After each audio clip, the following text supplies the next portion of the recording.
महाराष्ट्र देशामध्ये आता वेळ झालेली आहे सिटी 60ची।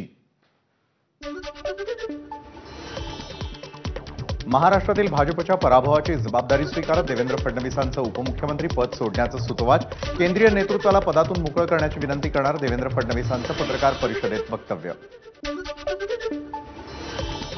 संविधान बदलणार असा जो प्रचार केला गेला त्याचा महाराष्ट्रामध्ये फटका बसला। महाराष्ट्रामध्ये अपेक्षित यश मिळालं नाही, पत्रकार परिषदेमधून फडणवीसांचं वक्तव्य। देवेंद्र फडणवीसांच्या सागर बंगल्यावर हालचालींना वेग, राधाकृष्ण विखे पाटील, रवींद्र चव्हाण, प्रवीण दरेकर यांच्यासह भाजप नेत्यांची सागरवर बैठक। भाजप नेत्यांकडून फडणवीसांची मनधरणी करण्याचे प्रयत्न सुरू, मात्र जबाबदारीतून मुक्त करा या भूमिकेवर फडणवीस ठाम असल्याची माहिती। सागर बंगल्याबाहेर भाजप कार्यकर्त्यांची घोषणाबाजी, देवेंद्र फडणवीसांनी निर्णय बदलावा यासाठी कार्यकर्त्यांकडून घोषणाबाजी। मुख्यमंत्री एकनाथ शिंदे यांची फडणवीस यांच्याशी फोनवरून चर्चा, फडणवीसांनी घेतलेल्या निर्णयासंदर्भात फोनवरून बातचीत केल्याची माहिती। निवडणुकीसाठी सगळ्यांनी मिळून काम केलं, त्यामुळे यश अपयश ही सगळ्यांची जबाबदारी। अजित पवार, फडणवीस आणि मी एकत्र काम करणार आहोत, एका पराभवानं आम्ही खचून जाणार नाही, मुख्यमंत्री एकनाथ शिंदेंची प्रतिक्रिया।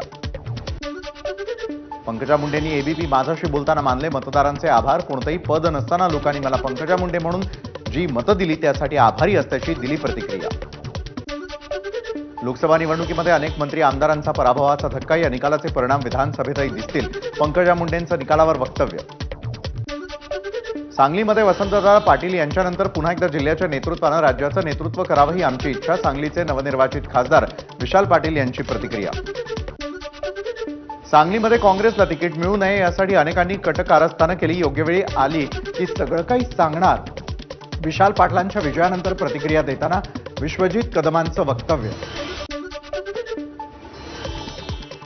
विधानसभा निवडणुकीमध्ये सांगली जिल्ह्यामध्ये महाविकास आघाडी म्हणून 6 ते 7 आमदार निवडून आणू, विश्वजित कदम यांची प्रतिक्रिया, तर विशाल पाटलांना नाईलाजानं अपक्ष लढावं लागलं, कदम यांची माहिती।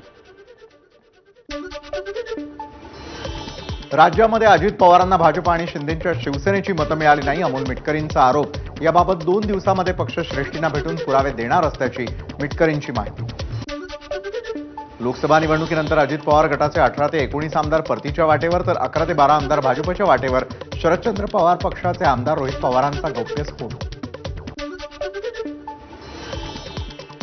रोहित पवारांच्या डोक्यामध्ये लोकसभेच्या विजयाची हवा शिरली आहे, मिटकरींची टीका।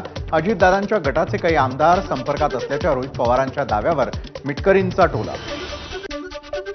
लोकसभा निवडणुकीतील पराभवानंतर राष्ट्रवादीच्या अजित पवार गटाची उद्या मुंबईमध्ये तातडीची बैठक, बैठकीसाठी पक्षाच्या सर्व आमदारांना पाचारण। साताऱ्यामध्ये पिपाणी या चिन्हावरती निवडणूक लढवणाऱ्या अपक्ष उमेदवार संजय गाडे यांना 37,062 मतं, तर महाविकास आघाडीचे उमेदवार शशिकांत शिंदेंचा 32,771 मतांनी पराभव।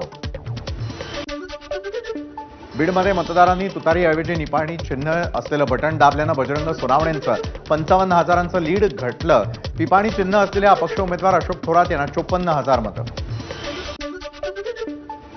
पिपाणी चिन्हाचा राष्ट्रवादीच्या शरद पवार गटाला फटका बसल्याचं प्रदेशाध्यक्ष जयंत पाटील म्हणाले, तसंच सातारा लोकसभेची जागा पिपाणी चिन्हामुळे पराभूत झालो असंही जयंत पाटील म्हणाले, तसंच निवडणूक आयोगाकडे याकडे जाणीवपूर्वक दुर्लक्ष केल्याचंही जयंत पाटलांचं म्हणणं। रावेर लोकसभा निवडणुकीमध्ये महाविकास आघाडीचे उमेदवार श्रीराम पाटील यांना 3,58,000 मतं, तर पिपाणी चिन्ह असणाऱ्या एकनाथ साळुंकेला 43,957 मतं। ठाण्याचे माजी खासदार राजन विचारे यांनी मातोश्रीवर घेतली उद्धव ठाकरेंची भेट। नाशिकचे नवनिर्वाचित खासदार राजाभाऊ वाजे यांनी मातोश्रीवरती जाऊन उद्धव ठाकरेंची घेतली भेट। अमरावतीमध्ये काँग्रेसच्या विजयानंतर शहरातील राजकमल चौकामध्ये जल्लोष, मिरवणुकीमध्ये यशोमती ठाकूर थिरकल्या, यशोमती ठाकूरांची धनुष्यबाणाची ॲक्शन व्हायरल। भंडाऱ्यामध्ये नाना पटोलेंच्या वाढदिवसानिमित्तानं भावी मुख्यमंत्री अशा आशयाचे बॅनर झळकले। काल महाराष्ट्रात लोकसभेच्या सर्वाधिक जागा काँग्रेसला मिळाल्यानं काँग्रेस कार्यकर्त्यांची बॅनरबाजी।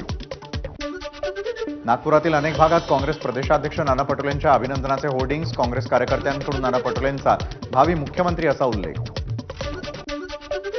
दिंडोरी लोकसभेचे खासदार भास्कर भगरे ॲक्शन मोडमध्ये, विमान दुर्घटना झालेल्या घटनेची खासदार भगरेंकडून पाहणी, शेतकऱ्यांना योग्य ती मदत मिळवून देण्याचं भास्कर भगरेंचं आश्वासन। अमोल मिटकरींनी अकोल्याचे नवनिर्वाचित खासदार अनुप धोत्रेंची भेट घेतली. मिटकरींनी धोत्रेंना दिल्या विजयाच्या शुभेच्छा.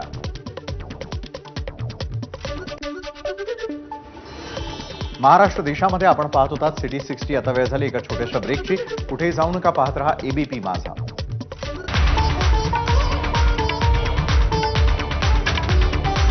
आणि माझं घर धुळीचे